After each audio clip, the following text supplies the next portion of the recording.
Illman and Mike Beer. The DRF race of the day for Thursday, March the 30th, race number 7 at Aqueduct. This is a second level allowance with a 62,500 claiming option. We're going 7/8 of a mile. Before we take a look at the field, remember to try out those Timeform US PPs. They're free. In your DRF PPs, go to DRF.com. You'll see a Timeform US tab. Click on it. Enjoy all of the great Timeform US features, pace projector, pace ratings, speed ratings, and lots more. Here's the field for our Thursday race of the day, and it's a pretty good group, Mike. Your 5-2 morning line favorite is King Angelo. Manny Franco takes the mount for trainer Jorge Abreu, and this horse paired up 90 buyer tops in his last 2 races.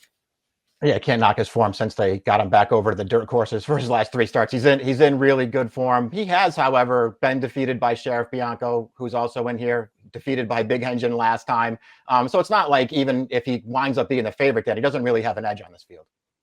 Let's throw up the Timeform US pace projector. Mike, I want your analysis of this. A blue bar scenario favoring front runners, but I'm not sure if the 4 horse is really a burner that needs to get to the early lead. I mean, Happy Farm, the number 1, had shown speed way back in his career, has back class, and was on the lead last time out. I think from the rail, you got to go with him. Yeah, I thought the pace scenario I thought was a little bit hard to figure in this race. It certainly could be the 4. I'm with you. I didn't necessarily feel like there was any reason that, you just had to look at this race and say he was faster. The 1 can go forward. They have Sheriff Bianco up close. I think that's a possibility. I thought the horse on the far outside, the number 8 in this race, In Dreams, I wouldn't be surprised if they got aggressive with him, although he's been pretty poor out of the gate in some of his recent starts. Dan, I even thought that the more I looked at it, the more I thought the 5 High Oak, I wonder how aggressive they get with this horse, who was pretty bad off the long layoff last time. It was a long layoff. We know this horse has back class. Maybe getting him into the race will sort of key him up and keep him going. We'll begin with the venerable 9-year-old, the number 1, Happy Farm. He's hit the board in 26 of 39 lifetime starts, including this race, a similar spot when dropped to this level earlier in the month. And he sort of got double teamed by the coupled entry, didn't he? He battled it out with this horse down on the rail early. He'll eventually get the better of him, and then he has to fight Amundsen all the way down to the wire. It was a game win. Now he's got to do it going 7, which I think has always been a little bit of a question mark for him, but you never want to question his class and heart. He won the full highway way back in 2019. Yeah, he was pretty good in that race we just watched. I mean, to me, and you're right, though, your point's well taken about him sort of getting double teamed there by the entry. He had to do some hard work early, couldn't really fight off Amundsen at the end, but he still ran pretty well there. To me, it didn't really look like he was ever going to win, but it was still a pretty good performance from him, and that's what you just expect from Happy Farm. It's very interesting that they've never tried 7 furlongs with him in 39 starts. Dan, they're going to finally try it here. I can't believe, I mean, maybe it's possible, but I can't believe that any of his prior connections thought 7's too far for this horse. He's been really good at 6.5. I don't know. I think it's just kind of one of those anomalies. I don't think it makes a difference in this race, but I do think he's a contender. The number 2 is AC Expressway, who looks like a private purchase since his most recent start. He's now with Mid-Atlantic-based trainer Kevin Boniface, and this horse comes out of a pretty solid race at Keeneland back in October. He was beaten double-digit lengths that day, but the winner came back to run second in a 3rd level allowance with a 93 buyer. That horse is now grade 3 placed. Maybe he's just found a good spot for his local debut. He could use a little bit of pace. He likes to rally from out of it. Yeah, that was one of the problems I had with him. I wasn't sure this race was going to set up great for him. And I think more than anything else, I just thought he might need a little help if he was going to beat this field. I mean, he's facing some horses who are in really good form right now. And overall, he's run, a couple of good races, but I'm not thrilled with his form. The New York bred, the number 3, King Angelo, most of his career has been spent on turf, but it's possible, just possible, that dirt's his best surface. He's never run a bad one on dirt. He was a nice figure winner on a wet track 2 starts back, and he just missed by a nose last time out. And you could say that maybe King Angelo sort of being in behind horses that day until the 3/16 before getting out worked against him. That's a fair way to look at it, Dan. I didn't think he had a huge excuse in that race, but it's certainly true that he was sort of in behind, had to sort of alter out to the clear as they passed about the 3/16 pole. And then he finished really gamely through the final furlong. He ran well last time. I didn't think he had a huge excuse in that race. I do think he fits well in this field. But, he's the morning line favorite in this race, and we'll see how that all shakes out come post time. But if he does wind up going favored, I don't need this horse. The number 4 is Scocciatore, and this horse had an excuse last time out simply because he hadn't run in so long. It was almost about a 10-month layoff, and he just didn't show his customary early speed in that race. He was wide in a race that didn't have a lot of pace. The runner-up came back to hit the board twice with Buyers of 83.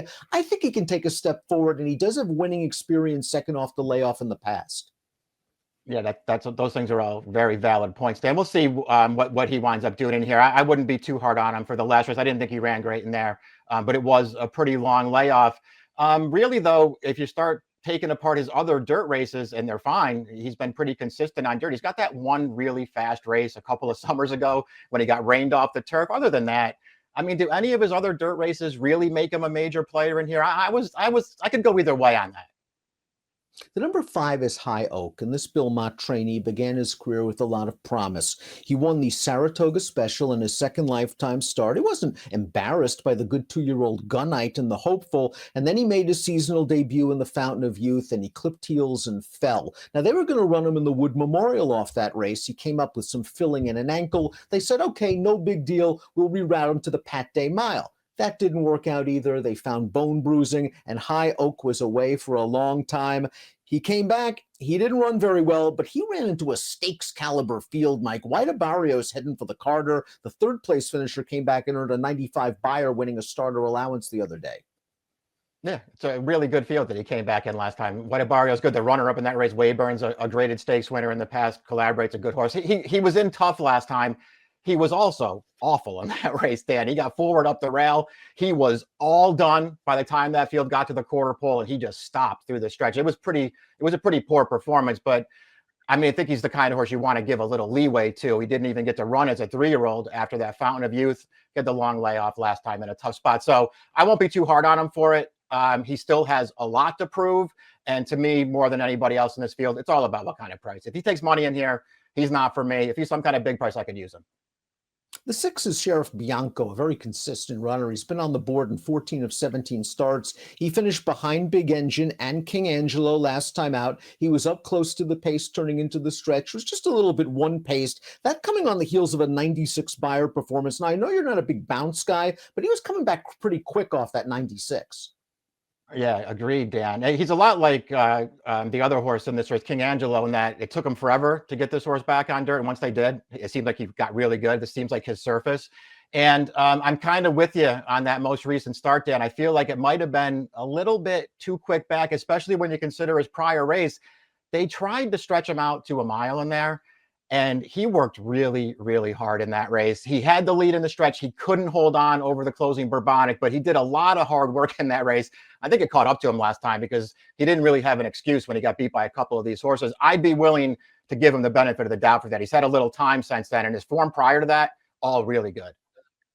Big Engine is the number 7, and he finished ahead of a couple of these, second off the Linda Rice claim in his most recent start. We're going to watch this race, and Big Engine was sort of hung out 4 wide all the way around the track. You're going to see down towards the inside, King Angelo has to wait a little bit before altering course.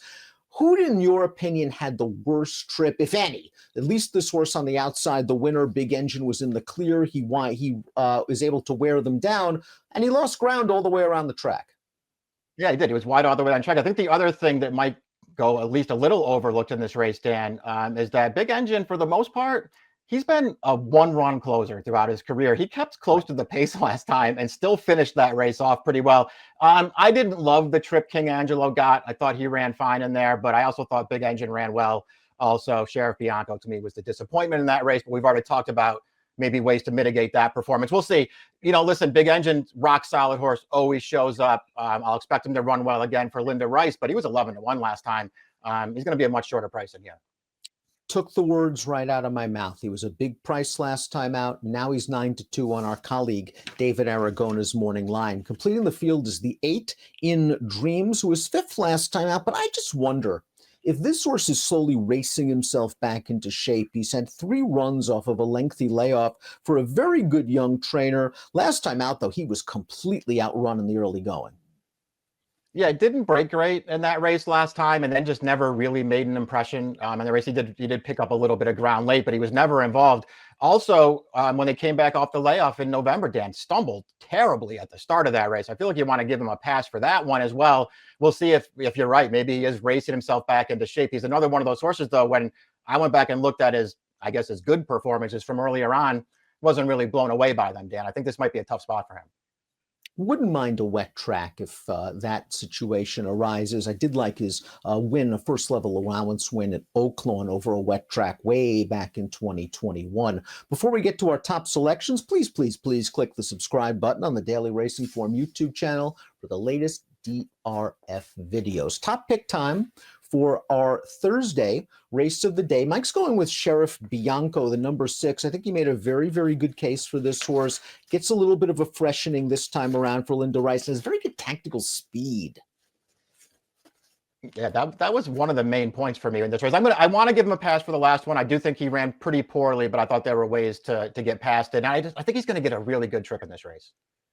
The point's well taken on Big Engine being such a big price last time out. Will probably be half that around post time, but still I think 5-1's pretty good considering the form he's in. If he can stay close to the pace again, and Mike made a very good point. If he reverts to that one-run closing style, he could be up against it. But if he stays close to this pace, I think he has a chance at a price. 6513 for Mike, 7316 for me. It's your Thursday DRF race of the day. Best of luck.